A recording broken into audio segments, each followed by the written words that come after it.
We are the residents of an ex-diplomat, a statesman, a friend of Dr. Kwame Nkrumah, and his name is KB Asante.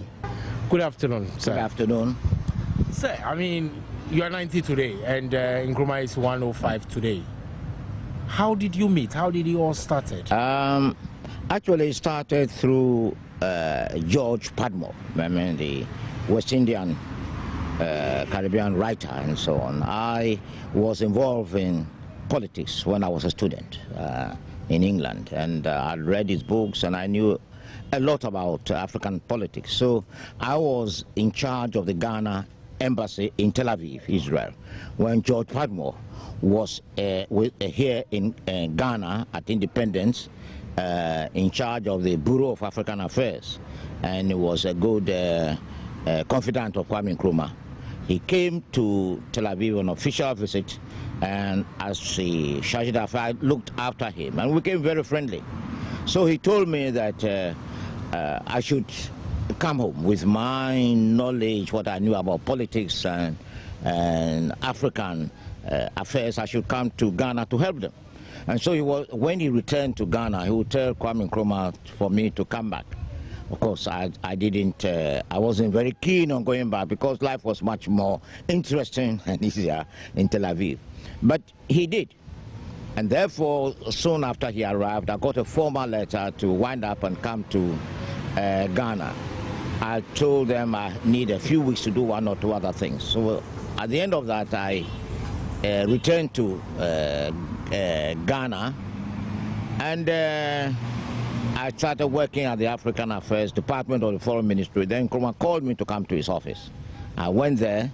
I didn't like the tempo of work there. I was, with all my left-wing politics, I was used to the British way of life. 10 o'clock I must go and have my tea and so on. But I found that when I went to his office, it was one long work after work until about midday.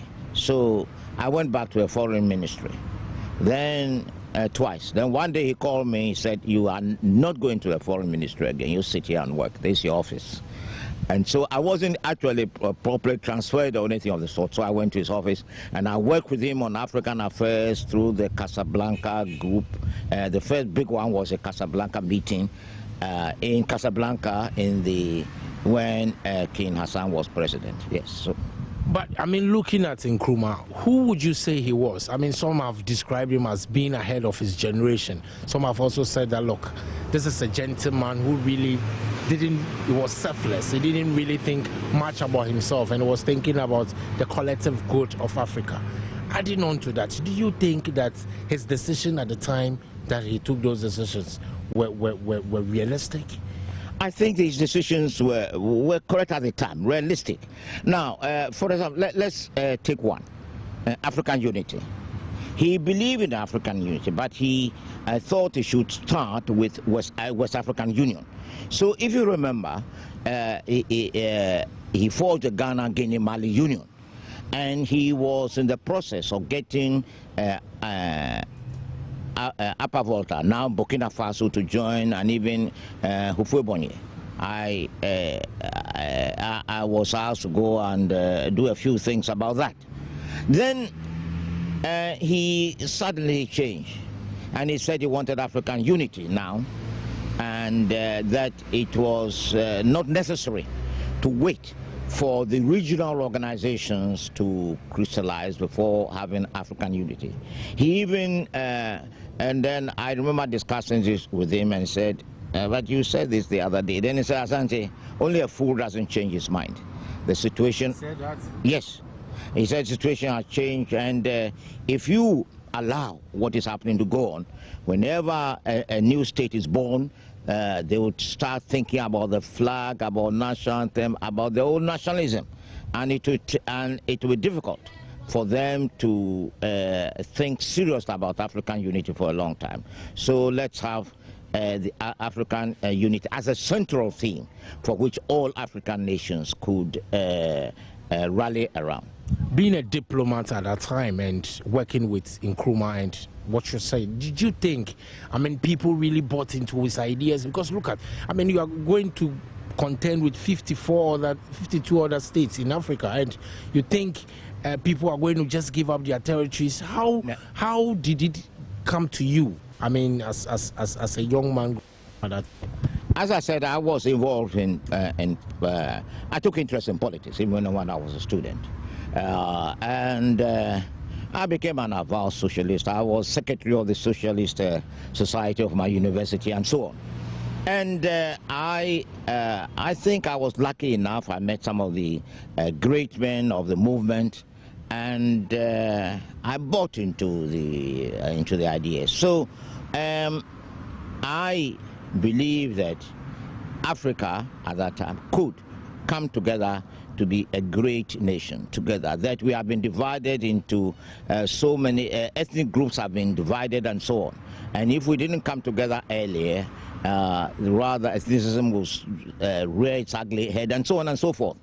And then fortunately at that time we got great leaders like Nyerere to support the idea of unity, although he believed that we should strengthen regional organizations first.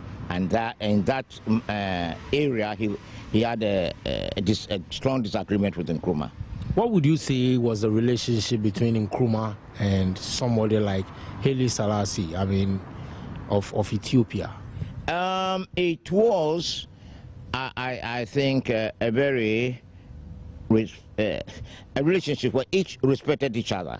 But Nkrumah knew that Haile Selassie was, because of his circumstances and position, would not be in the spearhead of the fight for African Union. But he would support the idea. If you remember, Ethiopia had been attacked by the Italians. Then there was a time when the Italians were attacking Ethiopia. Even poison gas was used, and League of Nations didn't take any strong stand. And when Ghana became independent, Nkrumah called the meeting of the then 8 independent African states. And I think Haile Selassie, from his actions, he liked Nkrumah. He believed, or I think he believed, that Nkrumah, you needed people like Nkrumah to fight for the rights, dignity, and wherewithal of the African.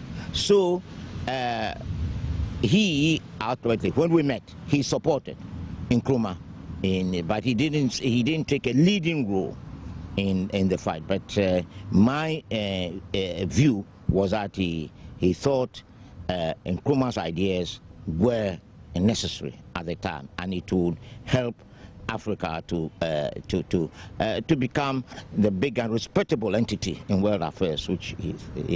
You have been with Nkrumah in the office. How was the office relationship like? Because some have argued that, look, his people didn't even believe in his ideals, and that's why some sold him for cheap, and that's why his overthrow and things turned out the way it did. That he arrogated so much power to himself. He brought preventive detention act. He also brought untownership onto people. He accused his opponents. He jailed some of them and all that. What would you say to these critics? Now, let's take one at a time. First, about his people sharing his vision and his ideology.